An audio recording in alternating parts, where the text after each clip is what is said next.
بسم اللہ الرحمن الرحیم۔ اللہم صلی علی محمد و آل محمد۔ آج 7 ذی الحج ہے، یوم شہادت حضرت امام محمد باقر علیہ السلام۔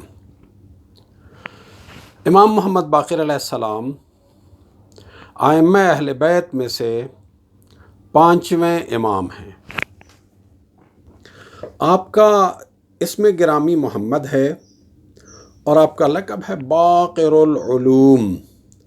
باقر کہتے ہیں کسی چیز کو کھول دینے والا، باقر العلوم یعنی علم کو کھول دینے والا، علمی مسائل کو کھول کھول کے بیان کر دینے والا، علمی نقاط کی کھول کر تشریح کرنے والا، علمی نقاط کی منہ شگافی کرنے والا۔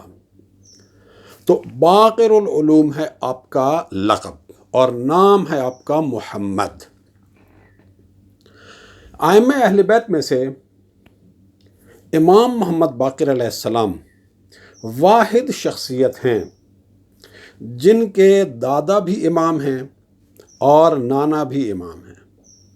آپ کے دادا ہیں حضرت امام حسین علیہ السلام اور آپ کے والد امام زین العابدین علیہ السلام، اور آپ کے نانا ہیں امام حسن علیہ السلام، اور آپ کی والدہ ہیں فاطمہ بنت امام حسن علیہ السلام۔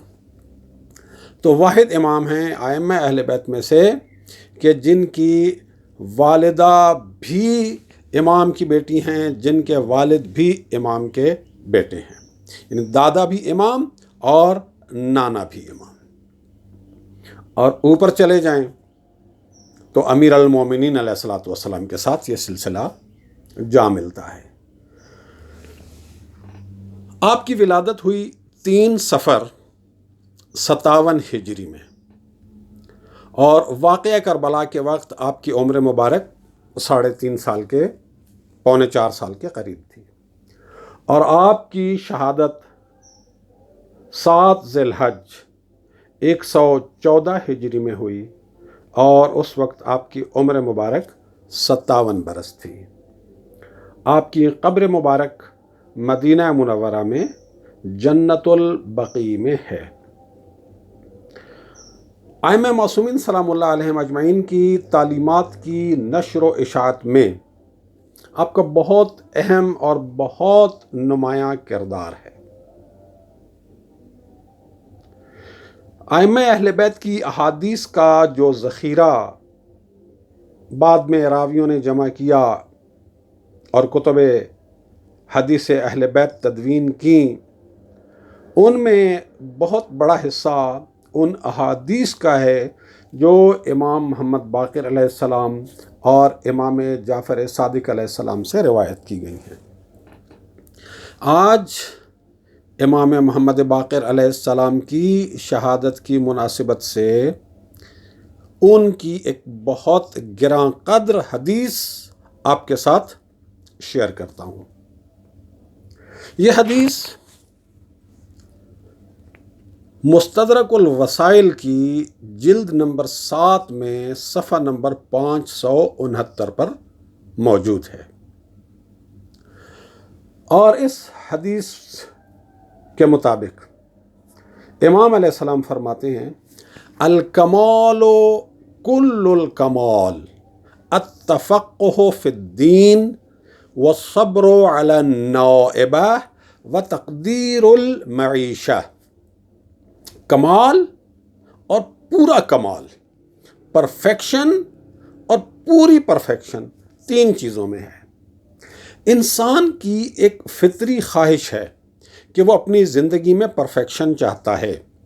انسان جس بھی فیلڈ میں جاتا ہے اس فیلڈ میں ترقی کرنے کی کوشش کرتا ہے، اوپر سے اوپر سے اوپر جانے کی کوشش کرتا ہے۔ یہ اس کی وہی فطری خواہش ہوتی ہے کہ وہ پرفیکشن کی طرف جائے، وہ کمال کی طرف جائے۔ اس کا گھر اپنا نہیں ہے، کرائے کا ہے، تو کوشش کرتا ہے میرا گھر اپنا ہو جائے۔ اپنا گھر ہو گیا، چھوٹا ہے، تو پھر کوشش کرتا ہے بڑا گھر بن جائے۔ بڑا گھر ہے پسماندہ علاقے میں ہے تو کوشش کرتا ہے کہ اس کو وہاں سے چھوڑے اور کسی ترقی یافتہ علاقے میں منتقل ہو جائے۔ تو انسان اپنی زندگی میں ہر فیلڈ کے اندر صبح سے لے کے شام تک جو بھی ایفرٹ کرتا ہے، جو بھی کوشش کرتا ہے، اس کا مقصد یہ ہوتا ہے کہ اپنی زندگی کے اندر پرفیکشن لے کے آئے۔ لیکن بدقسمتی سے پرفیکشن کی خواہش میں ہاتھ پاؤں مارنے والے اس انسان کو عام طور پہ معلوم نہیں ہے کہ پرفیکشن ہے کیا۔ وہ مادی ترقی کو ہی پرفیکشن سمجھتا ہے۔ امام محمد باقر علیہ السلام اس فرمان میں، اس حدیث میں 3 چیزوں کو پرفیکشن قرار دے رہے ہیں۔ الکمال کل الکمال، یعنی پورا کمال، پوری پرفیکشن 3 چیزوں میں ہے۔ التفقہ فی الدین، دین میں تفقہ کرنا۔ والصبر علی النوائبہ، اور مشکلات میں صبر کرنا۔ وتقدیر المعیشہ، اور اپنی زندگی کے معاملات، اپنے مالی معاملات، اپنے معاشی معاملات کی منصوبہ بندی کرنا۔ اب اس میں پہلی کو ذرا توجہ سے دیکھتے ہیں۔ التفقہ فی الدین، امام علیہ السلام سب سے پہلے اس کو بیان فرما رہے ہیں کمال کی 3 خصوصیات میں سے، کمال کے 3 پہلوؤں میں سے۔ التفقہ فی الدین،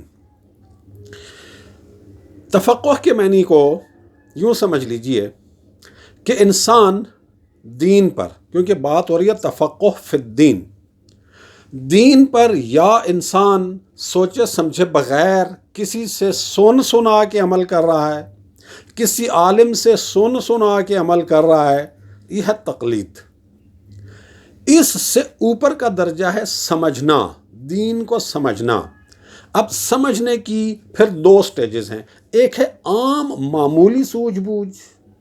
اس عام اور معمولی سوجھ بوجھ کے لیے لفظ عربی زبان میں استعمال ہوتا ہے فہم، اور اس سے اوپر ہے گہری سوجھ بوجھ، گہری سمجھ، ڈیپ انڈرسٹینڈنگ۔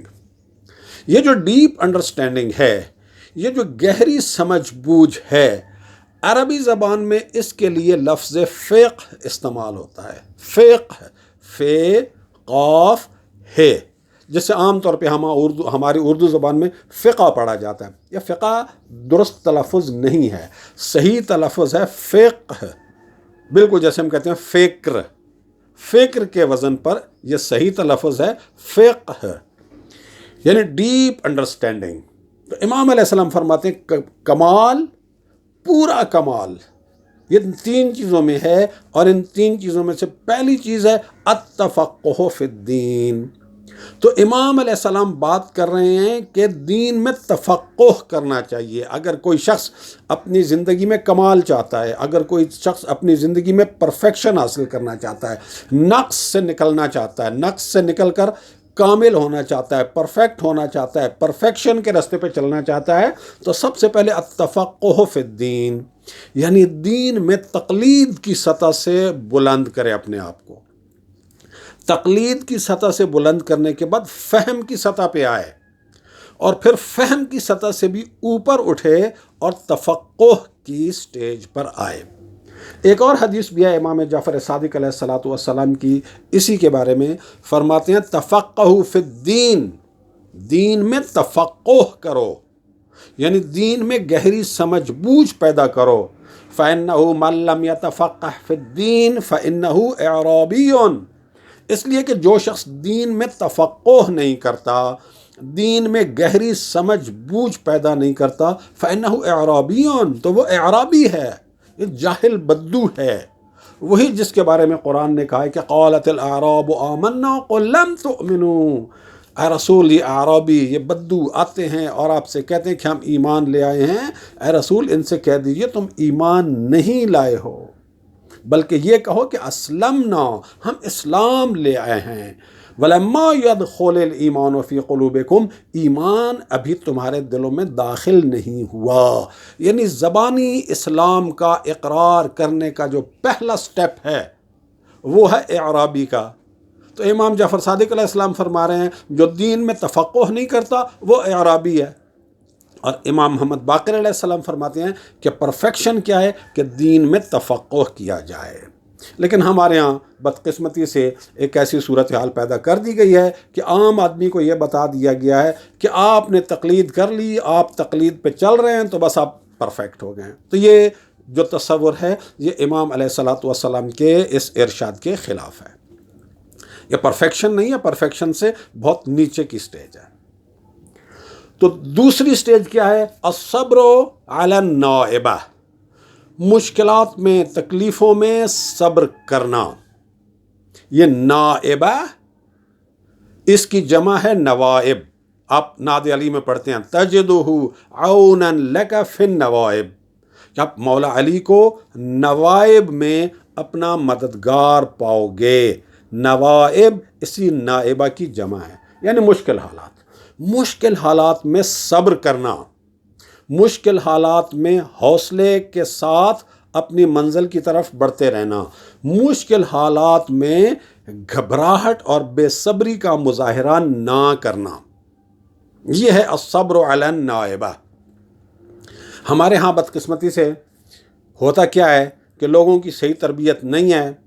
صحیح تربیت نہ ہونے کی وجہ سے کیا ہوتا ہے کہ جب لوگوں کے راستے میں کوئی مشکلات آتی ہیں، کوئی پریشانیاں آتی ہیں کسی منزل کو حاصل کرنے میں، تو عام طور پہ لوگ گھبراتے ہیں اور گھبرا کے اپنا راستہ تبدیل کر لیتے ہیں، اس مشکل اور بڑے ٹارگٹ کو چھوڑ دیتے ہیں۔ نتیجہ کیا ہوتا ہے کہ ان کی زندگی نچلی سطح پر پھنس کر رہ جاتی ہے۔ تو زندگی کیا ہے کہ بڑے بڑے ٹارگٹس رکھیں اپنی زندگی میں، ان بڑے ٹارگٹس کو اچیو کرنے کے لیے جب مشکلات آئیں تو ان مشکلات پر صبر کریں اور گھبرائیں نہیں۔ یہ مومن کا موٹو ہے، مومن کا اصول ہے کہ وہ ایک بڑا مقصد اپنی زندگی میں اپنے سامنے رکھتا ہے، بڑے مقاصد اپنی زندگی میں اپنے سامنے رکھتا ہے، اور جب بڑے مقاصد کے حصول کے راستے میں مشکلات پیش آتی ہیں تو وہ گھبراتا نہیں ہے۔ یہ مومن کا اصول ہے، مومن کا اصول ہے کہ گھبرانا نہیں ہے۔ مومن اپنے آپ کے ساتھ یہ معاہدہ کرتا ہے، مومن اپنے آپ کے ساتھ یہ عہد کر لیتا ہے کہ میرا ٹارگٹ بڑا ہے، میں نے اس بڑے ٹارگٹ کو حاصل کرنے کے لیے محنت کرنی ہے، جدوجہد کرنی ہے، مشکلات بھی یقیناً آئیں گی لیکن میں نے گھبرانا نہیں ہے۔ تو یہ ہو گیا مومن کی پرفیکشن کا ایک اور پہلو کہ بڑے بڑے ٹارگٹ رکھیں، چھوٹے ٹارگٹ نہ رکھیں، اور بڑے ٹارگٹس کے حصول کے راستے میں جب مشکلات آئیں تو پھر گھبرانا نہیں ہے۔ اور تیسری بات امام علیہ السلام فرما رہے ہیں وَتَقْدِيرُ الْمَعِيشَةِ، اپنی معیشت کی منصوبہ بندی کرنا۔ مومن کی زندگی میں پلاننگ ہوتی ہے، مومن بغیر پلاننگ کے زندگی نہیں گزارتا۔ آج میرے اقتصادی حالات کہاں پہ کھڑے ہیں، 1 سال بعد میں نے انہیں کہاں پہ لے کے جانا ہے، 5 سال بعد کہاں لے کے جانا ہے، 10 سال بعد کہاں لے کے جانا ہے۔ اسی طرح سے اگر مومنین کا معاشرہ ہے تو اس معاشرے کے بھی اقتصادی اہداف ہونے چاہیے، اس مومنین کے معاشرے کی بھی اقتصادی منصوبہ بندی اور پلاننگ ہونی چاہیے۔ اسی طرح سے مسلمانوں کا ملک ہے تو اس کی بھی اچھی طرح سے اقتصادی منصوبہ بندی اور اقتصادی پلاننگ ہونی چاہیے۔ اس لیے کہ جب آپ اقتصادی پلاننگ نہیں کریں گے، اقتصادی منصوبہ بندی نہیں کریں گے تو اقتصادی لحاظ سے کمزور رہ جائیں گے۔ جب اقتصادی لحاظ سے کمزور رہ جائیں گے، اقتصادی لحاظ سے پسماندہ رہ جائیں گے تو پھر آپ کا ذہن اقتصادی مشکلات اور اقتصادی مسائل سے باہر نکلے گا ہی نہیں۔ اقتصادی مسائل میں جب ذہن پھنس کے رہ جائے گا تو پھر کوئی بڑا ٹارگٹ بھی نہیں رکھ سکے گا اپنے سامنے، اور پھر تفقہ کی طرف بھی نہیں جا سکے گا۔ تو امام محمد باقر علیہ السلام کا یہ فرمان ہماری ذاتی زندگی میں اور ہماری خاندانی زندگی میں اور ہماری قومی زندگی میں اور معاشرتی زندگی میں پرفیکشن حاصل کرنے کا اور ترقی کی منازل طے کرنے کا ایک بہت خوبصورت اور زرعی اصول ہے۔ اللہ تعالی ہمیں ائمہ اہل بیت کی تعلیمات خصوصاً امام محمد باقر علیہ السلام کے اس فرمان کے مطابق عمل کرنے کی توفیق عطا فرمائے، اور اس فرمان کے مطابق ہمیں اپنی پوری زندگی کی ترجیحات کو معین کرنے اور منصوبہ بندی کرنے کی توفیق عطا فرمائے۔ والسلام علیکم ورحمۃ اللہ وبرکاتہ۔